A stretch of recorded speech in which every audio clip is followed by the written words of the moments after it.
Navigatrices et navigateurs du web, bonjour et bienvenue sur Petits trucs et astuces PC. Dans cette vidéo, il va être mis en avant la sécurité de votre navigation grâce au logiciel Simple DNS Crypt. Simple DNS Crypt est une application gratuite qui permet d'utiliser des serveurs DNS secs comprendre par DNS sécurisés pour protéger votre navigation sur le web des regards et oreilles indiscrets. Ainsi, les interrogations DNS sont chiffrées. C'est là que Simple DNS Crypt va vous aider. Il va configurer DNS Crypt Proxy sur votre système Windows de sorte que vous pouvez crypter et sécuriser votre trafic DNS. Il va vous aider à améliorer votre sécurité sur Internet en chiffrant votre trafic DNS, ce qui rend plus difficile toute attaque. Il verrouille la fuite de VPN et le DNS mal configuré. Outre l'amélioration de votre sécurité sur Internet, le logiciel corrige l'erreur de frappe URL et la vitesse de votre expérience de navigation. Grâce à DNS Crypt, les résolutions DNS sont sécurisées. Elles sont transmises de manière chiffrée en UDP et sur le port 443 par défaut. Comprendre UDP par User Datagram Protocol, protocole de datagramme utilisateur. C'est l'un des principaux protocoles de télécommunication utilisés par Internet.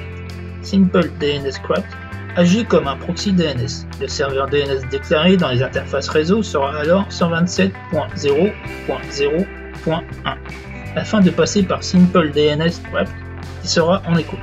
Le programme se connecte ensuite au serveur DNS déclaré dans sa configuration. Les requêtes sont signées, ce qui interdit les falsifications. Cela rend notamment les attaques man in the middle beaucoup plus difficiles. Il empêche l'usurpation DNS. Il utilise des signatures cryptographiques pour vérifier que les réponses proviennent de la résolution DNS et n'ont pas été altérées. Les résolveurs DNS Crypt sont disponibles partout dans le monde. Concrètement, comment ça se passe? À travers votre navigateur préféré, vous effectuez une requête DNS, par exemple en tapant Amazon.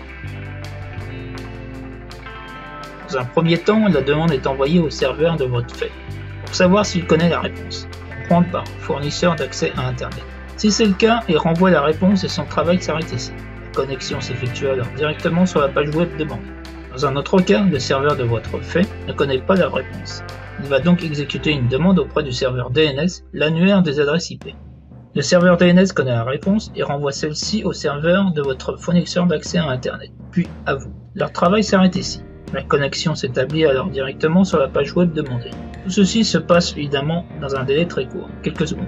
Le serveur DNS de votre fournisseur à Internet conserve un fichier cache DNS tout comme votre PC le fait tout autant. L'ennui, c'est qu'il est possible pour des pirates avertis d'effectuer des attaques de type DNS ARP spoofing et ainsi de modifier l'adresse IP choisie pour le dévier vers une page web piratée ou toute autre action malveillante. Pour y parvenir, l'attaquant va utiliser la méthode du sniffing. C'est un programme qui va renifler les données circulant sur un réseau. Pas besoin d'aller dans le web profond pour trouver le logiciel. Les logiciels utilisés peuvent être Wireshark, Ethercap et bien d'autres, suivant le type de réseau attaqué. Ils sont donc dangereux pour la sécurité du réseau car ils sont difficiles à déceler et peuvent être insérés n'importe où, ce qui en fait une arme favorite des pirates. D'où le fait qu'ils faillent, si je puis dire, s'en préoccuper. Les attaques par DNS ARP spoofing est une des plus importantes préoccupations en matière de sécurité de nos jours. Comprendre ARP par Address Resolution Protocol, protocole de résolution d'adresse. Pour faire court et simple, c'est un traducteur de protocole d'adresse de couche réseau en protocole d'adresse de couche chaîne. Comprendre spoofing par usurpation. Il est donc très important de protéger votre trafic web. Alors que vous pouvez toujours atténuer l'attaque en utilisant le protocole HTTPS, celui-ci peut encore laisser des données non chiffrées qui pourront en outre laisser une porte ouverte pour les attaquants.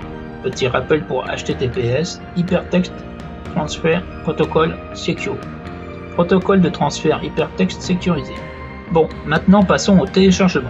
Cliquez sur le lien indiqué dans la description. Vous aurez le choix entre plusieurs versions.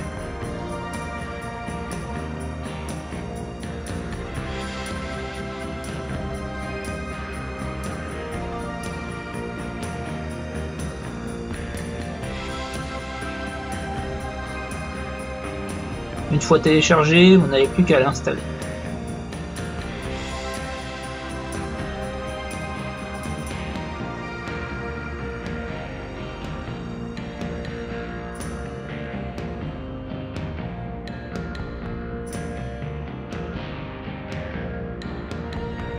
Une fois effectué, si vous souhaitez mettre un raccourci au menu démarrer, cliquez sur le menu démarrer, puis sélectionnez toutes les applications. Recherchez Simple DNS Crypt.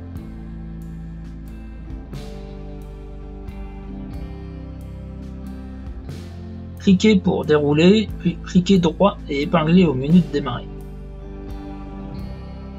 Retournez au menu de démarrer et configurez le raccourci comme vous le souhaitez.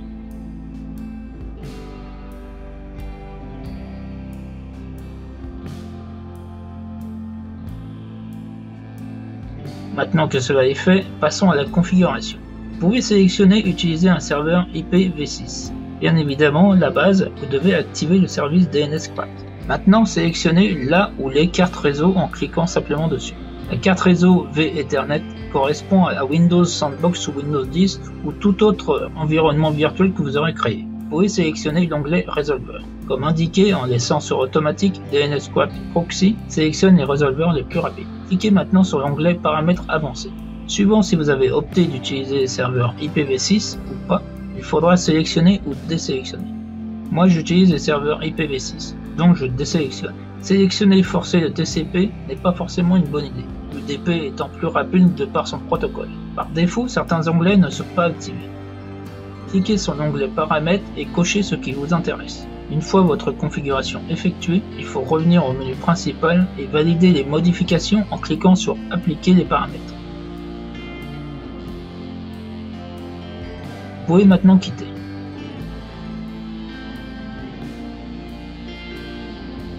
Nous allons vérifier le DNS par défaut. Sous Windows 7, cliquez sur l'icône réseau. Puis sélectionnez Ouvrir le centre réseau et partage. Cliquez sur la connexion que vous avez et qui est en bleu. Sélectionnez maintenant Protocole Internet version 4, puis cliquez sur Propriétés. Sur Windows 10, cliquez sur l'icône Réseau, puis sélectionnez Ouvrir les paramètres réseau et Internet.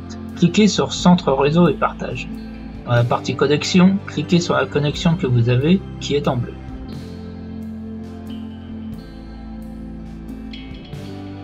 Sélectionnez Propriétés. Sélectionnez maintenant Protocole Internet version 4. Puis cliquez sur Propriétés. Le DNS préféré doit être sur 127.0.0.1. Vous avez bien compris que ce n'est pas inutile et qu'il faut absolument l'installer pour renforcer la sécurité de votre navigation. Nous arrivons à la fin de la vidéo. Merci de l'avoir regardée. Je compte sur vous pour la partager sur vos réseaux sociaux. Je vous rappelle de la nécessité à laisser un like et un commentaire pour soutenir mon travail. Vous pouvez aussi me soutenir via la cagnotte participative PayPal indiquée dans la description ou la page d'accueil. Merci à celles et ceux qui ont participé et aux messages laissés. N'oubliez pas de vous abonner si ce n'est pas déjà fait et d'activer la notification afin d'être alerté sur les dernières vidéos mises en ligne. Je remercie au passage les abonnés d'avoir rejoint ma chaîne et de continuer à y être. Navigatrices et navigateurs du web, je vous dis à bientôt dans une prochaine vidéo.